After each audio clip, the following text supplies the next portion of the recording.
is what Senator Booker was berating Director Patel about. He wasn't berating him for failing to do his job, but rather he was furious for Director Patel for successfully doing his job. For 4 years, the Democrats under Joe Biden had an open board. Thank you, Mr. Chairman. You know, I have to say, it used to be that to see theater, you had to go to the Kennedy Center. Now, apparently, you need only go to the Senate Judiciary Committee and see our Senate Democrats berating the director of the FBI, which, okay, it's not, partisan politics is not new in the United States Congress. But what is remarkable is what Senator Booker was berating Director Patel about. He wasn't berating him for failing to do his job, but rather he was furious for Director Patel for successfully doing his job.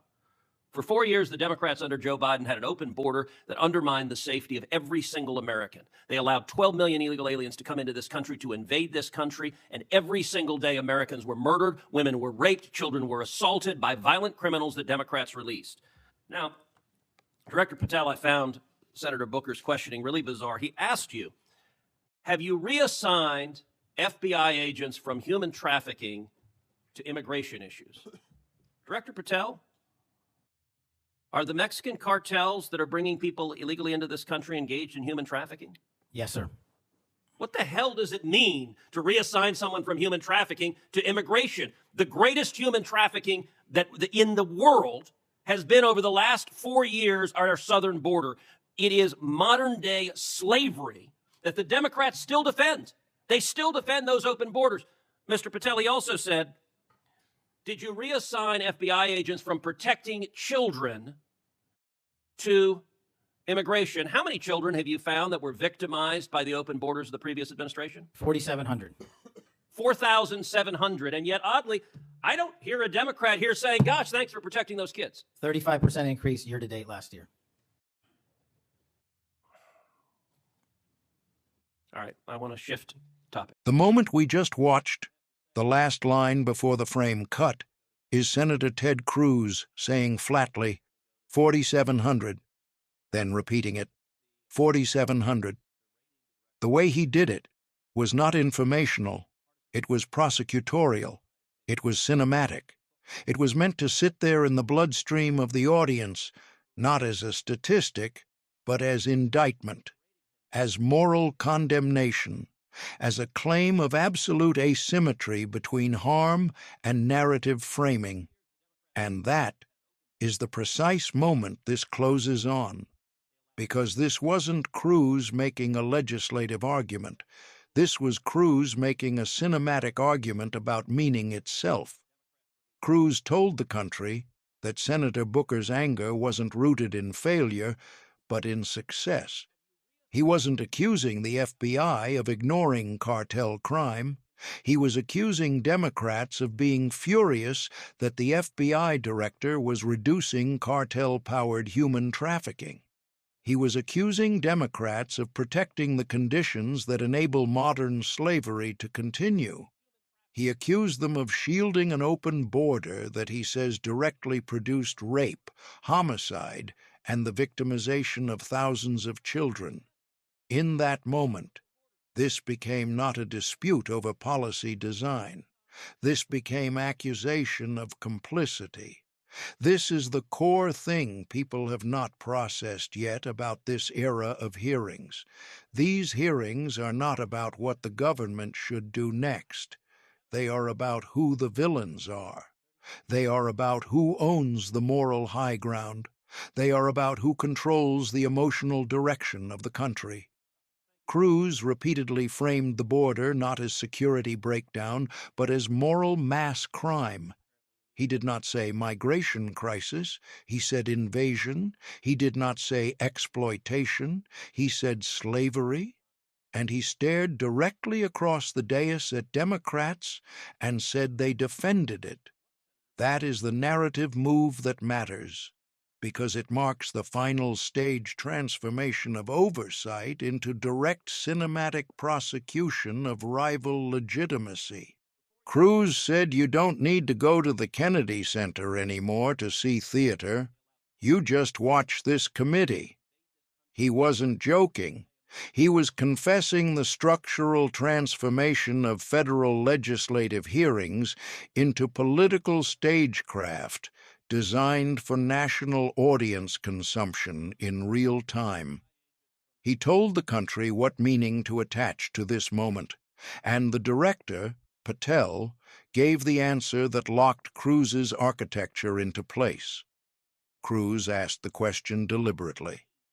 Are the Mexican cartels that are bringing people illegally into this country engaged in human trafficking? And Patel said, yes, sir. That yes was the moment the entire narrative structure became binding, because Cruz had just defined the narrow channel of moral meaning, human trafficking, immigration crisis, cartel infrastructure, slavery scale crime. And then Patel confirmed the premise. And then Cruz dropped that number on the country like a hammer. 4,700 children victimized. And then the indictment. And we do not hear one Democrat say thank you for protecting those kids. This is not about whether the number is correct. This is about a transformation of rhetorical power. This is taking a hearing and converting it into moral indictment of the rival faction as protectors of predation. And Ted Cruz knows exactly what those clips do on TikTok, Instagram Reels, YouTube Shorts, talk radio, and the right-wing vernacular storytelling space. This hearing is a proxy war. This hearing is battlefield optics. This hearing is not about statutory oversight. It is about moral superiority anchoring. Because in this era, the emotional power side wins long before a vote is ever called. What this moment reveals is not that Senator Cruz is angry.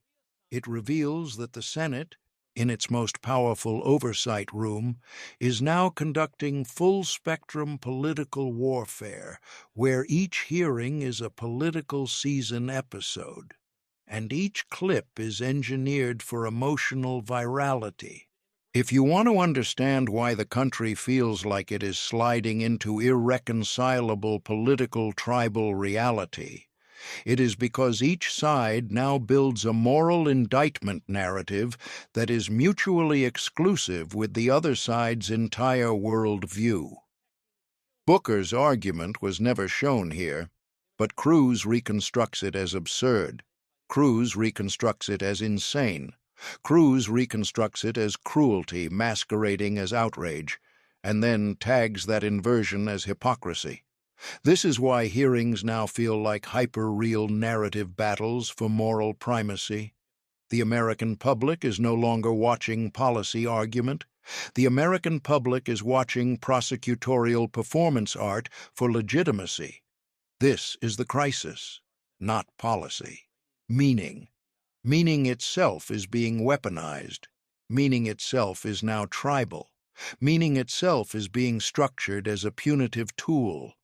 And after this moment, after this specific emotional architecture, Senator Cruz just calmly says, "All right, I want to shift topic." As if he didn't just throw a live grenade in the middle of the country's psychological space. This is what every American needs to see clearly, because we cannot pretend this is normal oversight anymore. The Senate Judiciary Committee is now the center stage of the moral civil war over who defines justice, who defines victimhood, who defines harm, who defines evil, who defines truth. And if the public does not see it, if the public does not track it, if the public does not hold both sides to factual accountability grounded in reality instead of factional narrative engineering, we will lose the single most important stabilizing force in the American constitutional architecture, shared reality. We cannot lose that. Stay awake. Stay vigilant. Watch every hearing like a constitutional MRI scan, because the fractures show up here before they show up anywhere else. Subscribe to Congress Signal.